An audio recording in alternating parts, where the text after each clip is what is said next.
1, 2, 3, 4, 5, 6, 7, 8 losses in a row. The Angels played the Yankees 2 games yesterday, and John and I are going to walk you through both of those games gently because we care about you. And we're just going to share about how we're done with Joe Maddon. We're done. It's over. We're done. And it's over, right? And we're going to give you our keys for a winning weekend because we need some wins against the Philadelphia Phillies. You're Locked On with Mike and Jon, and this is Depressed Locked On Angels. You are Locked On Angels, your daily Los Angeles Angels podcast. Part of the Locked On Podcast Network, your team every day. Even though the Angels have lost 8 in a row, we thank you for making Locked On Angels your first listen of the day. We're free and available wherever you get your podcasts. If you're listening on the audio side, thank you so much. You can rate and review the pod. It helps people find it, and it also helps us to feel good about ourselves in amongst this 8-game losing streak. And if you're watching on the video side, you can subscribe and click the bell to be notified every time a new episode hits. Well, hello, Angel fans. Thank you for joining us for Locked On Angels. You've got the First Brothers here with you, Mike and Jon, the Super Halo Bros. My name is Jon, and that's my brother Mike. That was so good. Well, hello. My name is Mike, and that's my brother Jon. Look, we know that you're here because you want to hear us talk about this 8-game losing streak, losing both games of the doubleheader yesterday. And what do we do? We pick ourselves up and we talk about it. And look, we don't want to be talking about an 8-game losing streak as much as you don't want to hear about it, but we're going to talk about it, and we have to talk about it. There are some things that I think that we can tell. We can talk about, like game 1, Shohei Ohtani really struggled. He hasn't done well in New York, and everybody talked about that game last year, which is the rain delay game, and then Walsh did the walk-off, right? And Ohtani struggled in that game, didn't get out of the first. Well, he made it to the 3rd inning against the Yankees yesterday. He had 75 pitches, 4 runs, 8 hits, 2 Ks. Where he really got hurt, Jon, was the 3 home runs. That seems to be his issue so far this season. Have you noticed that? Yeah, and there was talk afterward that is it possible that he's tipping his pitches? Actually, I got to give a shout out to Jared Timms on Twitter because he kind of noted that in the last start of Shohei's against the Blue Jays. And here we are again talking about that. And it was such a concern that even Joe Maddon addressed it afterward. There was thoughts that he was tipping his pitches. There must be a scouting report out there about what he does and how he grips the ball or moves his glove before he throws whatever pitch he's about to throw. And Joe Maddon addressed it and said, the Yankees are really good at picking up on stuff like that. And not implying that they were cheating, of course, and hopefully nobody takes away that from what Joe said. It's true. I mean, if Shohei's out there not fooling anybody, then something is being given away. And then Aaron Boone said afterward, we're really good at that. I think he only had 3 swings and misses. Yeah, I think it was only 3. Going back to that and that same scenario in the Blue Jays situation. And prior to that was Noah Syndergaard, who had 1 swing and miss on 45 pitches on Tuesday. So something is being passed around and the Angels have been figured out, basically, because how do you start the season the way that you do with these starters and not get figured out? And now this is the result of being figured out, I think. Right. I had a hot take yesterday, Jon. My hot take was, I think Nestor Cortez is going to struggle in this game. I'm cold. Because you know why? That was a freezing cold take, Michael. Our buddy Cope texted me and said, that was a terrible take, Frisch. Cortez had a great game. 7 innings, 5 hits, no runs, 7 Ks. Here's what really frustrated me. He had a 4-pitch inning, Jon. A 4-pitch inning. Why is he only throwing 4 pitches in an inning? Somebody pointed out on Twitter that Joe Maddon's argument about the pitch selection and the pitch comm not working for the Angels but working for the Yankees, that argument lasted longer than Cortez's inning when he threw 4 freaking pitches. Come on. Yeah. Good grief, man. Yeah, we're not even seeing pitches from Cortez. And how do you bump a starter that's cruising? You make them throw a lot of pitches. And the Angels just were not doing that. And that brings up a really big issue here. And that's the fact that there's no offense in this game. No. Top of the lineup, Ward went 1 for 4. Ohtani 1 for 4. Trout 0 for 3. He took a walk. He got hit later in the second game. But a combined 6 strikeouts from the top three best hitters in this lineup. And it's desperate when the announcers are bringing up the last 7 years or the last year's 7-run comeback. Last year when we came back in that rain delay game, they're thinking still have a chance. We can do it. We can do it. But I mean, when things are tough, that's the hope that we're looking for. That's what we want. So the Angels lose game 1, and it was not pretty. No. The losing streak continues to 7 in game 1 and eventually went on to 8. And they, at that point, were losers of the last 11 of 14 games. So just brutal. But talk about game 2 and our boy, Reed Detmers Day. I've been a huge fan of Reed, and I was so excited to see him pitch well. He was on his game, and he did pitch himself into some jams, which he has done. And I think a part of that is just because he's young and he's learning how to pitch. But he pitched himself out of those jams, John. Right. He did it every single time. And he went 4 1/3, 5 hits, no runs, 3 walks, 4 Ks, 86 pitches. And I was so mad at Maddon, because he shouldn't have come out of that game. They should have just let him. Get ready, friends, because John's going to bring the heat, right? That's coming up in just a minute. But he shouldn't have come out. He just shouldn't have come out. Now, I was grateful that they brought in Herget, because Herget did get the last 2 outs of that inning. Only saving grace is that it was Jimmy Herget and not somebody else, Jose Cada or something like that. Yeah, right?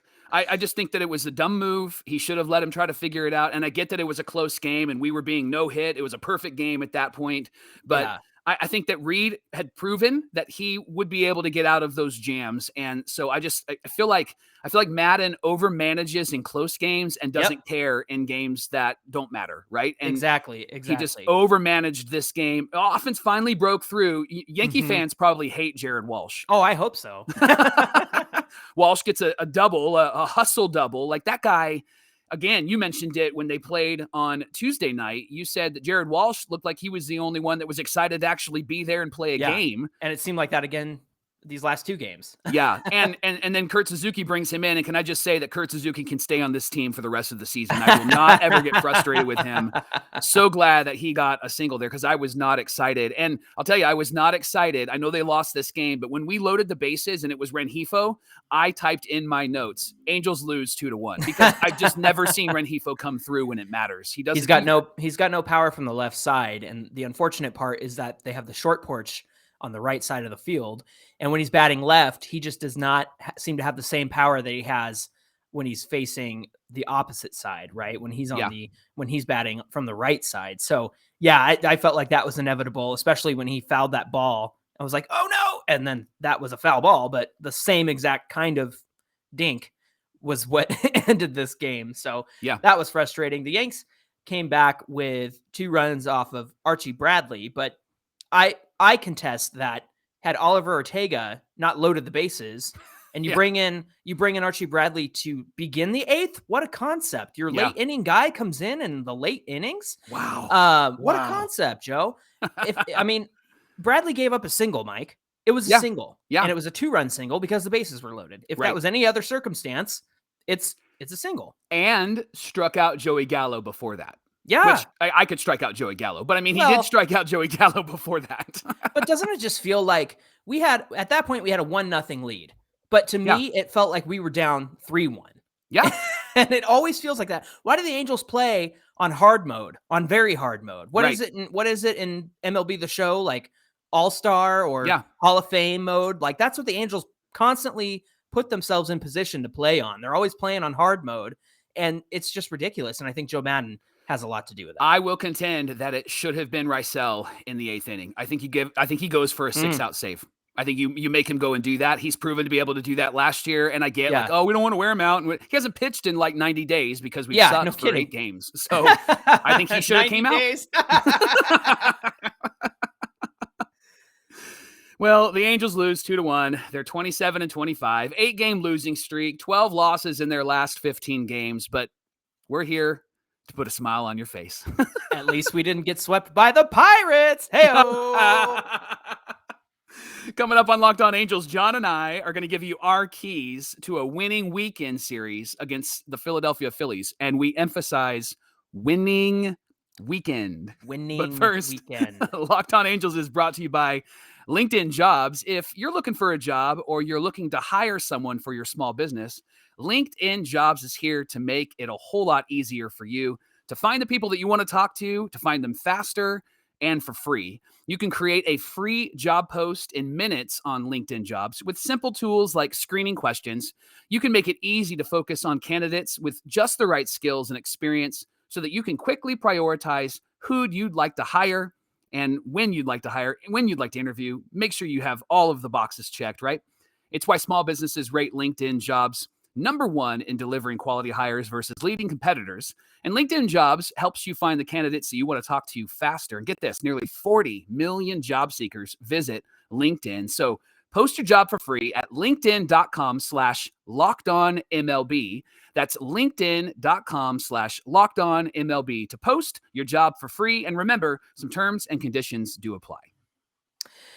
Thank you for making Locked On Angels your first listen of the day. Now, we have an important favor to ask you. The folks at Locked On Podcast Network have put together a little survey because they want to know more about listeners like you and make your favorite podcasts even better. So this is your opportunity to tell us what you like and what you don't like about Locked On Podcasts. So all you have to do is go to lockedonpodcast.com/survey right now to get started.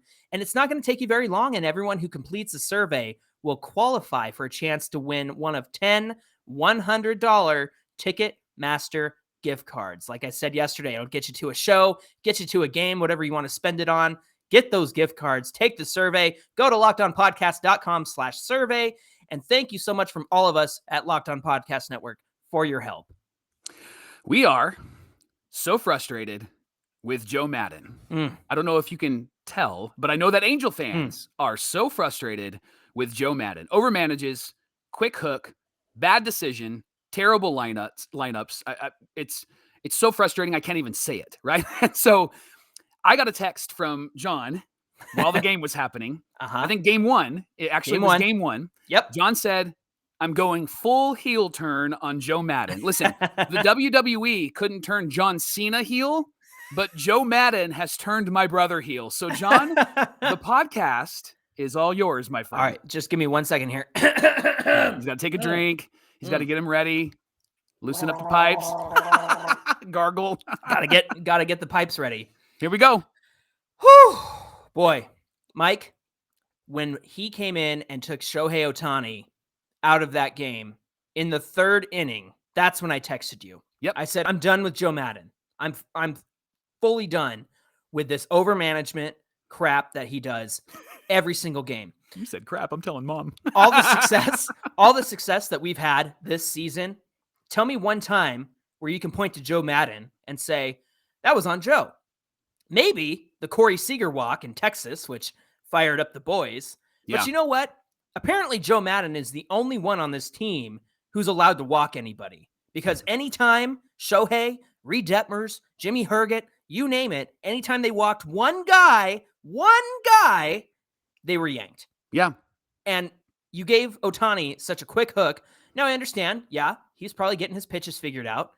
But it was the third inning, and he had 75 pitches, I think. Something low. Get him through the third. Get him through the fourth. Whatever you have to do. I understand he can stay in and still bat. But you've exhausted this bullpen, Joe Maddon. You've exhausted it to a T. And that's why we can't hold a lead.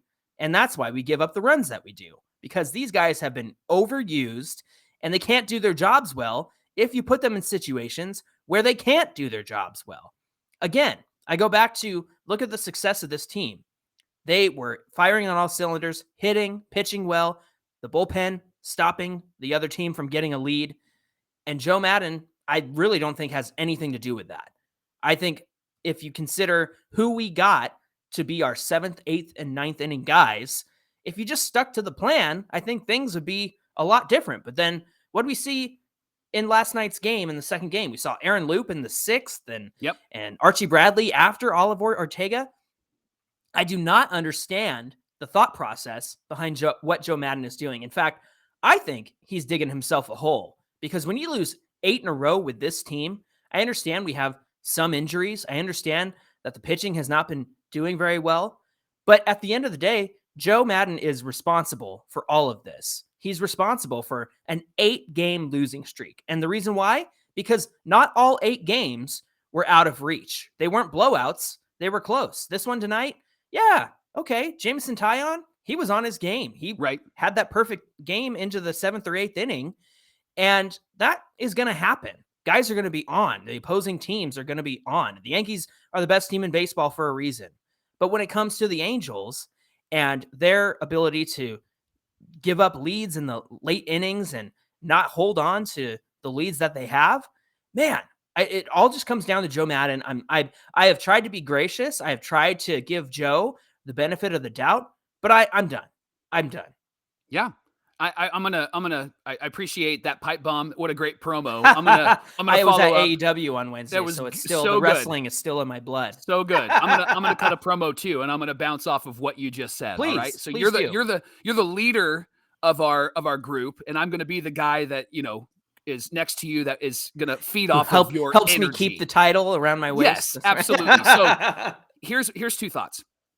We saw in this series, and we saw in the Toronto series, the gap between the Angels and the Jays and the Angels and the Yanks being the best team in the American League. The gap is not the offense and the gap is not the pitching. The gap is Joe Maddon. Yeah. And one of the things that I saw last night as they were showing the guys in the dugout was a moment where Joe's talking to Ray Montgomery, and behind them is Matt Wise. And Ortega is on the mound before Bradley comes in, and Ortega is struggling, and Joe is laughing and giggling with Ray, and behind him is Matt Wise with kind of this face of like, are we going to do something, Joe? Right. Are we going to make a move here, Joe? Do you want me to talk to him, Joe? What sort of decisions are we going to make in this moment, Joe? You could tell that there was almost like this, he's going to figure it out. We're going to let him go. Listen, I'm all about being easy and being comfortable with guys and letting them be themselves. But at the end of the day, somebody has to be accountable. When nobody's accountable, then nobody's responsible. And Joe's going to just give some bogus answer about how, they saw his pitches, they were reading that, and some bogus answer about like, well, the bullpen looked a little better than they had in game 2 last night. And he's going to give some bogus answer that way. Listen, Joe, your job's on the line. And I would not be surprised if you get fired before the end of the season. Yeah. But I think that they're going to hang on to him till the end of the season. And I think that especially if they don't make the playoffs, he's going to get fired. But even if they make the playoffs and maybe lose in the first round, or I even think if they get past that first wild card round, I don't think his job is secure at all because this is his fault. He is way over managing. When has it ever helped the Angels to yank the starter after 3 innings or after 4 innings? It has not helped us yet. Why do you keep doing it? Why do you keep doing? That's the definition of insanity, right? You do the same thing, expecting different results. Right. He does the same thing every single time, and Angel fans are sick of it, and Angel fans see it, and Angel fans are griping about it, and something has to change. 100% agree. Pulling those starters super soon and so early when they have a few more pitches in them, they're fully capable of getting out of their own jams. We saw that with Reed Detmers. And he didn't get the opportunity to get out of a one guy on base jam, quote unquote, because he walked a guy. Now, can I make a point? Sure. I want to make a point. The Yankees pitcher, Taillon, is that how you pronounce it? Taillon. He gave up a run and he stayed in the game. Right. And he was almost at like 95 pitches and he stayed in the game. And if they actually scored some runs when they could have scored some runs and didn't take him out, he would have gotten the win in this game. Right. And so the guy stayed in the game. That's what's so frustrating about Joe. Reed Detmers should have been in there for at least 5 innings. He should have been in there for at least another batter. I would have let him go one more batter. It's remarkable that he just keeps doing the same thing in the same way. He is not cutting edge. He may have been cutting edge when he managed for the Rays and even the Cubs, but everybody's caught up to you, Joe, and they've caught up to your team. And this 8-game losing streak has proven that they've caught up to your team. 100%. I try to be a reasonable Angel fan, and I know that sometimes we can be emotional when we go through like losing streaks like this. And you and I have tried to, look at the silver linings and things, but I just want to declare and say right now, I'm done defending Joe Maddon. I'm not doing it anymore. It's over. It's done.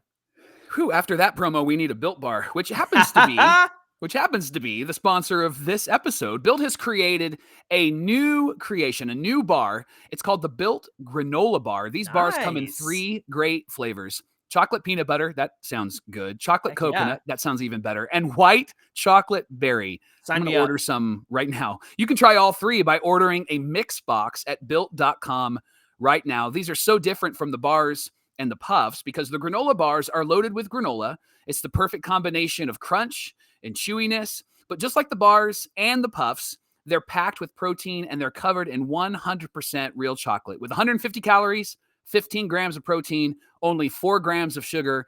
Built granola bars are a perfect, healthy snack. And they're made with collagen protein, which your body absorbs more efficiently and provides a ton of health benefits. So head to built.com right now to get a Built granola bar, especially after our 8-game losing streak. You can use the promo code LOCKED15 and get 15% off your order. So go to built.com today and get a Built granola bar today. Well, after that rant, I think that we could bring some positivity into Locked On Angels. Let's go. But look, I had to get all that off my chest because so glad you did.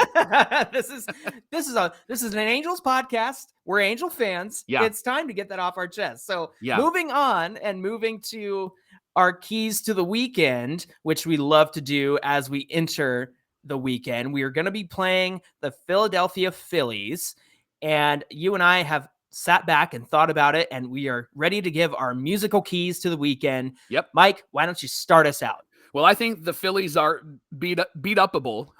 That's my new word. That's a good word. And so what needs to happen in order for us to beat up the Phillies is this. I've chosen When Can I See You Again by Babyface, because when can I see the Angels actually be the team that we saw them be at the beginning of the year? I like it. I want to see them again. And I'm going to talk pitching because I believe the offense will come around, but I want to talk pitching. When can I see Angel pitchers get strike 1 instead of being down 1 ball and no strikes? Mm-hmm. Now, I looked up some stats. Get this, John. When the Angels get strike 1, the opposing offense has an OPS around 400. What a concept. When the Angels fall behind 1-0, the opposing offense has an OPS over 800. I believe it. So, note to Joe, give the pitchers freedom to work through it and get the win. And this weekend, we have Silseth, Lorenzen, and Sandy. All great young arms. We need them to eat up some innings. Mm-hmm. We need them to dominate. We need them to grow in confidence. And so let's let them do that, especially against the Phillies. I mean, we're at a place now where we're only 2 games over 500. I think we're 6.5 back of Houston as of this recording. Listen, I think it's time to let them kind of figure it out. Stop pulling them so soon. And Angel pitchers, get strike 1. When can we see you guys be what you were again? Thank you, Babyface. Those are my keys to the weekend. Get strike 1, not ball 1. It's a game changer. Jonathan? It's funny because on a similar note, my key to the weekend series, my musical key, I love my cheesy jams, my yacht rock. I always say it, and I say it all the time. You said Babyface. I'm saying Baby Come Back by Player. Any kind of fool could see. I love it. I had to sneak a line in there. I love that song. It's good. Listen, the reason why I picked Baby Come Back by Player is because I want to see the Angels come back too. I want to see them come back and be the team that they were when we started this season. They are so deflated because of just the beating that they've taken over the last 2 weeks. And you can see that the energy is gone. The enthusiasm is gone. They just can't figure it out. Now, on the same note, the Phillies have had a very difficult schedule, and they're under 500. Yeah, and their fans are just as frustrated as we are. Fortunately, we are still second place in the AL West. The Phillies are sitting third, I believe, in the National League East, and they had high expectations for their team, and they're struggling too. So it's going to happen to everybody. But I think this is our opportunity to come back and beat up on the Phillies this weekend. And while they're down on their luck, we have to build some momentum, get the guys energized again, and a few wins are going to turn it around. I think that these guys can leave this 8-game losing streak in New York, and they can build on something new against the Phillies this weekend. So I'm hopeful that we can have them come back strong and be the team that they were when we started this season. Baby, come back. And if they can't, you can blame it all on me. Hey-o! Hey, thanks for making Locked On Angels your first listen of the day, and make your second listen. The Locked On MLB podcast, hosted by Paul Francis Sullivan. His friends call him Sully, so you can too. He brings his unique perspective on the major leagues past and present, and his podcast is free and available wherever you get your podcasts. Well, we had a lot to say about Joe Maddon and the Angels, and I'm sure that you listeners have a lot to say as well. So if you want to get in on the conversation, please tweet at us at Locked On Angels or get us at Super Halo Bros on both Twitter and Instagram. Speaking of that, Mike, what do we have on deck for Monday? Monday's our favorite day. I don't know if it's going to be our favorite day on Monday because we're inviting you to actually set the agenda and give us your questions. You can give us a voicemail, or you can actually tweet at us or send us a direct message on Twitter or Instagram. And we would love for you to give us your thoughts. In fact, give us a call right now. If you're watching, you see it on the screen, 714-409-6396. It'll also be in the show description. Give us a call, send us your messages, ask your questions, rant with us. Let us know that you are as angry at the Angels losing streak as we are. And hopefully on Monday, we'll be able to celebrate maybe a 3-game winning streak because we took all 3 from the Phillies. I hope so. Well, we're really looking forward to hearing from you. So please get in our voicemail, get in our mailbag. Until Monday, my name is John, and that's my brother Mike. And my name is Mike, and that's my brother John. And wherever you are, have yourself a great weekend, and we'll see you right here on Monday.